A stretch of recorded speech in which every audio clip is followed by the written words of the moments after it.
ዓለም በግርግር ውስጥ ናት። ሀገራት በጦርነት ላይ ናቸው። የተፈጥሮ አደጋዎችን ምድርን እያናወጡ ነው። ቴክኖሎጂ ከመቼውም ጊዜ በበለጠ በፍጥነት እያደገ ነው እና የሰው ልጅም መልሶችን ይፈልጋል። ከ2000 ዓመታት በፊት እነዚህ ሁሉ ክስተቶች በመጽሐፍ ቅዱስ ተተንበየው እንደነበር ያውቃሉ? የዮሐንስ ራእይ መጽሐፍ እጅግ ምስጢራዊና ኃይለኛ ከሆኑት ከመጽሐፍ ቅዱስ ክፍሎች መካከል አንዱ ነው። ይህ መጽሐፍ ስለ ዓለም ፍጻሜ፣ ስለ ጨለማው መነሳትና ታላቅ ስለሆነው የመጨረሻ የብርሃን ድል ምስጢሮችን ይዟል። የራእይ መጽሐፍ ስለ ጥፋት እና ስለ መከራ ብቻ አይደለም፣ ስለ ተስፋ፣ ስለ መቤዠትና ስለ አዲስ ጅማሬም ነው። ዛሬ በራእይ መጽሐፍ ትንቢቶችና መገለጦች ውስጥ እንጓዛለን። እስከ መጨረሻው አብራችሁን ቆዩ፣ ምክንያቱም ይህ መጽሐፍ ስለ መጨረሻው ዘመን ይነግረናል። የዮሐንስ ራእይ የተጻፈው ከ96 እስከ 99 ዓመተ ምህረት ባለው ጊዜ ውስጥ ሲሆን ጸሐፊው ደግሞ ሐዋርያው ቅዱስ ዮሐንስ ነው። ሐዋርያው ቅዱስ ዮሐንስ ይህን መልእክት የጻፈው ከቤተ መንግስት፣ ከቤተ መቅደስ ወይም ከሰላማዊ ስፍራ አይደለም። ነገር ግን ዮሐንስ ይህን ድንቅ ራእይ ያየው እና የጻፈው በኤጂያን ባህር ውስጥ ባለች ድንጋያማና በረሃማ በሆነች ፍጥሞ በምትባል ደሴት ላይ ሆኖ ነበር። እዚያ ስፍራ የተገኘበትም ምክንያት ዮሐንስ የኢየሱስን ወንጌል በመስበኩ በግዞት በሮም አስተዳዳሪዎች እዚያ በመጣሉ ነበር። እዚያ በብቸኝነትና በመከራ መካከል ሳለ ዮሐንስ በታሪክ ውስጥ እጅግ ኃይለኛና አስደናቂ ከሆኑት ራእዮች መካከል አንዱን አየ። በጌታ ቀን በመንፈስ ነበርኩ፣ በኋላዬም የመለከትን ድምፅ የሚመስል ታላቅ ድምፅ ሰማሁ። ዮሐንስ ይህን ድምፅ ሰምቶ ሲዞር ከአእምሮ በላይ የሆነ ነገር አየ። ኢየሱስ የክብር ልብስ ለብሶ ፊቱ እንደ ፀሐይ ያበራ፣ ድምፁ እንደ ብዙ ውሃዎች ሆኖ እና ዓይኖቹ እንደ እሳት ሲነዱ አየ። ከዚያም ኢየሱስ ዮሐንስን የሚያየውን ሁሉ እንዲጽፍ ነገረው። ይህ ራእይ ብቻ አልነበረም፣ ከሰማይ የመጣ ስለ ሰው ልጅ ታሪክ የመጨረሻ ምዕራፍ የሆነ መገለጥ ነበር። የመጽሐፍ ቅዱስ የመጨረሻው መጽሐፍ የዮሐንስ ራእይ ስላለፈ ጉዳይ አይደለም፣ ስለ ወደፊቱ እንጂ። ይህ መጽሐፍ ለእያንዳንዱ ትውልድ መልእክት ነው፣ በተለይ ደግሞ ለእኛ። የራእይ መጽሐፍ የሚጀምረው በጦርነት ወይም በጥፋት አይደለም፣ ነገር ግን በደብዳቤዎች ነው። እነዚህ ደብዳቤዎች 7 ሲሆኑ የተጻፉትም በትንሿ እስያ ለሚገኙ 7 አብያተ ክርስቲያናት ነው። በመጀመሪያ ሲታዩ እነዚህ ደብዳቤዎች በዮሐንስ ዘመን ለነበሩ ለተወሰኑ አብያተ ክርስቲያናት የተጻፉ ይመስላሉ። ነገር ግን በቅርበት ስንመለከት ከመጀመሪያው ክፍለ ዘመን እጅግ የራቁ መልእክቶችን ይዘዋል። እያንዳንዱ ደብዳቤ ማስጠንቀቂያን፣ ትምህርትንና ተስፋንም ይዟል። ለአንደኛው ቤተ ክርስቲያን ኢየሱስ የቀድሞውን ፍቅር ትተሃል፣ ለሌላው ሀብታም ባለጠጋ ነኝ ብለህ ታስባለህ፣ ነገር ግን ድሃና እውር ነህ እና ደግሞም እስከ ሞት ድረስ ታማኝ ሁን፣ የሕይወትንም አክሊል እሰጥሃለሁ በማለት ይናገራል። ራእይ በመልእክቶች ይጀምራል፣ ምክንያቱም የመጨረሻውን ዘመን ከመረዳታችን በፊት እግዚአብሔር አስቀድሞ ለሕዝቡ መልእክትን ያስተላልፋል። እነዚህ ደብዳቤዎች እምነት ስለ ሕንፃዎች ወይም ሥርዓቶችን መፈጸም ብቻ እንዳልሆነ ያስታውሱናል። እንዲሁም ራሳችንን እኔ በእውነት ታማኝ ነኝ፣ የተዘጋጀ ኑሮ ነው የምኖረውስ ለጊዜያዊ ነገሮች ወይስ ለዘላለም የሚሉትን ጥያቄዎች እንድንጠይቅ ያደርጉናል። ሌላኛው እጅግ አስደንጋጩ ቁጥር በራድ ወይም ትኩስ እንዳይደለህ ስራህን አውቃለሁ። በራድ ወይም ትኩስ ብትሆንስ መልካም በሆነ ነበር። እንዲሁ ለብ ስላልክ በራድም ወይም ትኩስ ስላልሆንክ ከአፌ ልተፋህ ነው የሚለው ነው። ይህ ቃል በእርግጥ ኃይለኛ ነው። ለጥንታዊ አብያተ ክርስቲያናት ብቻ ሳይሆን ዛሬ ለእኛም። የመጨረሻው ዘመን ግርግር ከመምጣቱ በፊት ራእይ ወደ ውስጣችን እንድንመለከት የራሳችንን ልብ እንድንመረምርና ማንን እንደምንከተል በጥንቃቄ እንድንመርጥ ይጠራናል። ለአብያተ ክርስቲያናት ከተጻፉት ደብዳቤዎች በኋላ ዮሐንስ ወደ ሰማይ ዙፋን ክፍል ውስጥ ከፍ ብሎ ይወሰዳል። ወዲያው በመንፈስ ነበርኩ፣ እነሆም ዙፋን በሰማይ ቆሟል፣ በዙፋኑም ላይ ተቀማጭ ነበር። አስቡት፣ በኤመራልድ ቀስተ ደመናዎች፣ በመብረቅ ብልጭታዎችና በነጎድጓድ ድምጾች የተከበበ ዙፋን። በዙፋኑ ዙሪያ ነጭ የለበሱ 24 ሽማግሌዎች አሉ። አክሊሎቻቸውን በእግዚአብሔር ፊት እየጣሉ ቅዱስ ቅዱስ ቅዱስ የነበረውና ያለ የሚመጣውም ሁሉንም የሚገዛ ጌታ አምላክ ነው እያሉ ይጮሃሉ። ከዚያም ዮሐንስ አስገራሚ ነገር ያያል። በዙፋኑ ላይ በተቀመጠው በቀኝ እጁ በ7 ማህተሞች የተዘጋ መጽሐፍ ነበር። ነገር ግን የትኛውም መልአክ፣ ሽማግሌ ወይም በሰማይ ሆነ በምድር ያለ ፍጥረት አንዳቸው እንኳ ማህተሙን ሊከፍቱ አልቻሉም። ዮሐንስ ይህን ባየ ጊዜ ማልቀስ ጀመረ። ከሽማግሌዎቹም አንዱ አታልቅስ፣ እነሆ ከይሁዳ ነገድ የሆነው አንበሳ እርሱም የዳዊት ሥር መጽሐፉን ይዘረጋ ዘንድ 7ቱንም ማህተም ይፈታ ዘንድ ድል ነስቷል አለው። ከዚያ በኋላ በዙፋኑና በሽማግሌዎቹ መካከል እንደታረደ በግ ቆሞ አየሁ። 7 ቀንዶችና 7 ዓይኖች ነበሩት።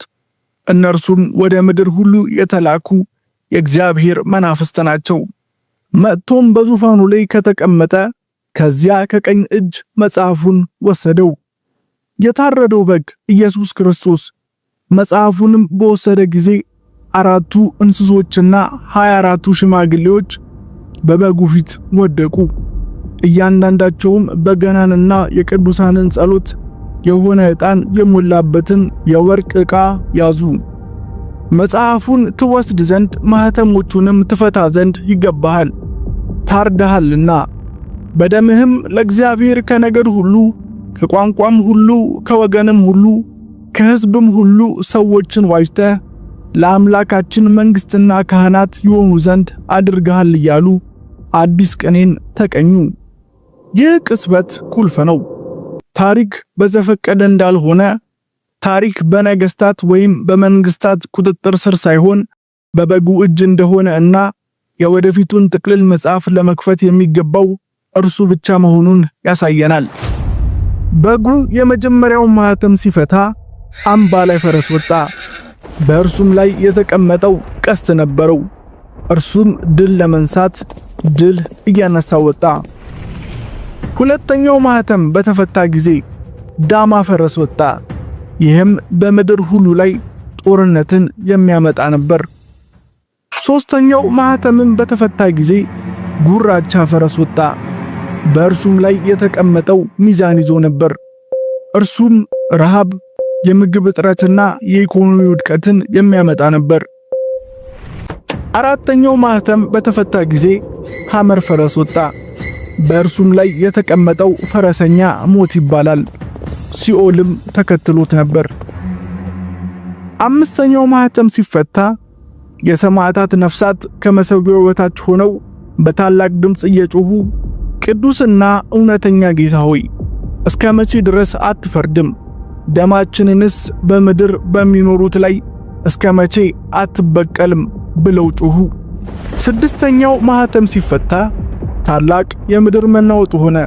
ፀሐይም እንደ ማቅ ጠጉር ጥቁር ሆነ፣ ጨረቃም በሞላው እንደ ደም ሆነ። ከዚያም ሰባተኛው ማህተም ሲፈታ ጸጥታ ሆነ። ቀጣዩ የፍርድ ማዕበል ከመጀመሩ በፊት ሰማይ ትንፋሹን ያዘ። እያንዳንዱ ማህተም እንደ ታሪክ ደረጃ ይገለጣል። መጨረሻው ድንገተኛ እንዳልሆነ ያሳውሰናል። ፍጥረት እንደ አዲስ ከመምጣቱ በፊት እንደ ምጥ ህመም ጥንካሬው በሞገድ እየጨመረ ይመጣል። ሰባተኛው ማህተም ሲፈታ በእግዚአብሔር ፊት የሚቆሙት 7ቱ መላእክት 7 መለከት ተሰጣቸው። እያንዳንዱ የመለከት ድምፅ ጥፋትን ያስከትላል። ፊተኛው መልአክ መለከቱን ነፋ፣ ደምም የተቀላቀለበት በረዶና እሳት ሆነ፣ ወደ ምድርም ተጣለ።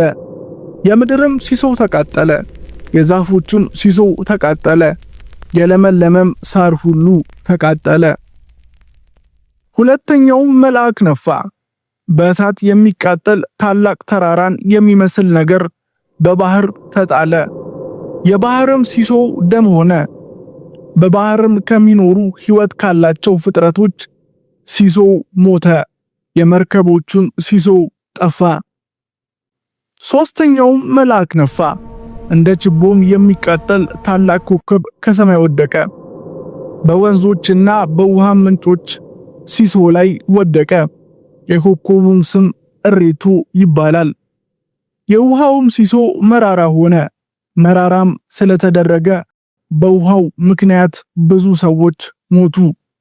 አራተኛው መልአክ ነፋ፣ የፀሐይ ሲሶና የጨረቃ ሲሶ የከዋክብትም ሲሶ ተመታ። የእነዚህ ሲሶ ይጨልም ዘንድ የቀንም ሲሶ እንዳያበራ እንዲሁም የሌሊት። አምስተኛው መልአክ ነፋ፣ የጥልቁ ጉድጓድ ተከፈተ እና እንግዳ አስፈሪ ፍጥረታት ከጉድጓዱና ከጢሱ ወጡ። እንደ ጊንጥ ሰዎችን ለመውጋት ኃይል ያላቸው አንበጣዎችም በምድር ላይ ተለቀቁ። ስድስተኛው መልአክ ነፋ፣ የሰዎችን ሲሶ እንዲገድሉ ታስረው የነበሩ 4ቱ መላእክት ተፈቱ። እነዚህም ጦርነት፣ ደም መፋሰስ፣ አሕዛብን የሚያናውጡ ሰራዊቶች ነበሩ። በመጨረሻም 7ኛው መልአክ ነፋ፣ በሰማይም የዓለም መንግስት ለጌታችንና ለእርሱ ለክርስቶስ ሆነች፣ ለዘላለምም እስከ ዘላለም ይነግሣል የሚሉ ታላላቅ ድምጾች ሆኑ። ራእይ ስለ ጥፋት ብቻ አይደለም፣ ስለ ሽግግር ነው። የምናውቀው ዓለም ለአዲስ ነገር ለመዘጋጀት እየተናወጠ ነው። ራእይ እንዳንታለል ያስጠነቅቀናል። ዮሐንስ 2 አውሬዎች ሲነሱ ያያል፣ አንዱ ከባህር አንዱ ከምድር። የመጀመሪያው አውሬ የፖለቲካ ስልጣንን ይወክላል። የሚገዛ የሚቆጣጠርና ታማኝነትን የሚጠይቅ ሥርዓት ነው። ሁለተኛው አውሬ የሐሰት ሃይማኖትን ይወክላል። አታላይ ምልክቶችን፣ የሐሰት ተአምራትን እንዲሁም ሰዎች የመጀመሪያውን አውሬ እንዲያመልኩ የሚመራ ነው። ከዚያም በመጽሐፍ ቅዱስ ውስጥ በጣም ዝነኛ እና ክርክር ከሚደረግባቸው ምንባቦች አንዱ ይመጣል፣ የአውሬው ምልክት። ታናናሾችና ታላላቆችም፣ ባለጠጋዎችና ድሆችም፣ ጌታዎችና ባሪያዎችም ሁሉ በቀኝ እጃቸው ወይም በግንባራቸው ምልክትን እንዲቀበሉ የአውሬውም ስም ወይም የስሙ ቁጥር ያለው ምልክት የሌለበት ማንም ሊገዛ ወይም ሊሸጥ እንዳይችል ያደርጋል። ጥበብ በዚህ አለ። አእምሮ ያለው የአውሬውን ቁጥር ይቁጠረው፣ ቁጥሩ የሰው ቁጥር ነውና፣ ቁጥሩም 666 ነው። ይህ ምን ማለት ነው? አንዳንዶች ይህ ቃል ምሳሌያዊ ነው ይላሉ። ለእግዚአብሔር ሳይሆን ለዓለም ሥርዓት ታማኝነትን የሚያሳይ። ሌሎች ደግሞ ቃል በቃል ምናልባት ከቴክኖሎጂ፣ ከዲጂታል ገንዘብ ወይም ከዓለም አቀፍ ቁጥጥር ጋር የተያያዘ ሊሆን ይችላል በማለት ይተረጉሙታል። ምንም ይሁን ምን መልእክቱ ግልጽ ነው። በመጨረሻዎቹ ቀናት ምርጫ ይኖራል። ከዓለም ጋር መደራደር ወይም ለእግዚአብሔር ታማኝ መሆን እና ያ ምርጫ ቀላል አይሆንም። ራእይ ስለ ስደት፣ መከራ እና አማኞች እንዲስማሙ ለማስገደድ የተነደፈ የዓለም ሥርዓትን ያስጠነቅቃል። ነገር ግን እንዲህ ሲልም ቃል ይገባል፣ የሚጸኑ ከክርስቶስ ጋር ይነግሳሉ። ከዚያም ታላቁ ፍጻሜ ይመጣል፣ የመጨረሻው ጦርነት። ዮሐንስ አሕዛብ አርማጌዶን በሚባል ስፍራ ሲሰበሰቡ ያያል። የክፋት ኃይሎች በአውሬው ስር ተባብረው በእግዚአብሔር ሕዝብ ላይ ለጦርነት ይዘጋጃሉ። ከዚያም ሰማይ ይከፈታል፣ አምባላይ ፈረስ ላይ የተቀመጠ ፈረሰኛ፣ ስሙ ታማኝና እውነተኛ የሆነ፣ ዓይኖቹ እንደ እሳት የሚያበሩ፣ ልብሱም በደም የተነከረ፣ በጭኑም ላይ የነገሥታት ንጉሥና የጌቶች ጌታ ተብሎ የተጻፈበት ክርስቶስ እንደ በግ ሳይሆን እንደ አንበሳ፣ በድካም ሳይሆን በክብር፣ ከኋላውም በአላፋት የሰማይ ሰራዊት ታጅቦ በክብር ይመለሳል። ጦርነቱ ፈጣን ነው። አውሬው ይያዛል። ሰይጣን ለ1000 ዓመታት ይታሰራል። ክፋትም ይሸነፋል። መልእክቱ ግልጽ ነው። የመጨረሻዎቹ ቀናት የቱንም ያህል ጨለማ ቢሆኑ ታሪኩ የሚያበቃው በድል ነው። ክርስቶስ ይነግሳል፣ ሕዝቡም ከእርሱ ጋር ይነግሳሉ። ከዚያም ከሁሉም እጅግ ውብ የሆነው ራእይ አዲስ ሰማይንና አዲስ ምድርንም አየሁ። ፊተኛው ሰማይና ፊተኛይቱ ምድር አልፈዋልና ባህርም ወደፊት የለም። ቅድስቲቱም ከተማ አዲሲቱ ኢየሩሳሌም ለባሏ እንደተሸለመች ሙሽራ ተዘጋጅታ ከሰማይ ከእግዚአብሔር ዘንድ ስትወርድ አየሁ። ዮሐንስ የወርቅ ጎዳናዎችን፣ የዕንቁ በሮችን፣ እግዚአብሔር ራሱ በሕዝቡ መካከል የሚኖርባትን ከተማ ይገልጻል። እንዲህ የሚል ድምፅም ይሰማል። እንባዎችንም ሁሉ ከዓይኖቻቸው ያብሳል። ሞትም ከእንግዲህ ወዲህ አይሆንም። ሐዘንም ቢሆን ወይም ጩኸት ወይም ስቃይ ከእንግዲህ ወዲህ አይሆንም፣ የቀደመው ሥርዓት አልፏልና። ይህ የራእይ የመጨረሻ ተስፋ ነው።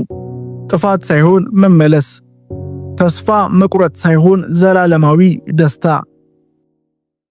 ታዲያ ራእይ ምን ያስተምረናል?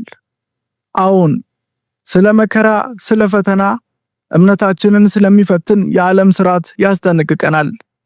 አዎን፣ ስለ ጦርነቶች፣ ስለ ረሃብና ስለ ፍርድ ይናገራል። ከሁሉም በላይ ግን ራእይ ተስፋ ይሰጠናል። ታሪክ ከቁጥጥር ውጭ እየሆነ አይደለም ይለናል። ወደ ዓላማ እየተጓዘ ነው። ጨለማው የቱንም ያህል ጠንካራ ቢመስልም ብርሃኑ የበለጠ ጠንካራ መሆኑን ያስታውሰናል። እናም ዝግጁ፣ ታማኝ ሆነን እና ተስፋን አጥብቀን በመያዝ እንድንኖር ያሳስበናል። ምክንያቱም የመጨረሻዎቹ ቀናት ከምናስበው በላይ ቅርብ ናቸው። ነገር ግን የራእይ የመጨረሻ ቃል ፍርሃት አይደለም፣ ድል ነው። አዎን፣ ጌታ ኢየሱስ ሆይ ቶሎና። እርሱ ሲመጣ ታሪክ አያበቃም፣ ነገር ግን አዲስ ጅማሬ ይጀምራል።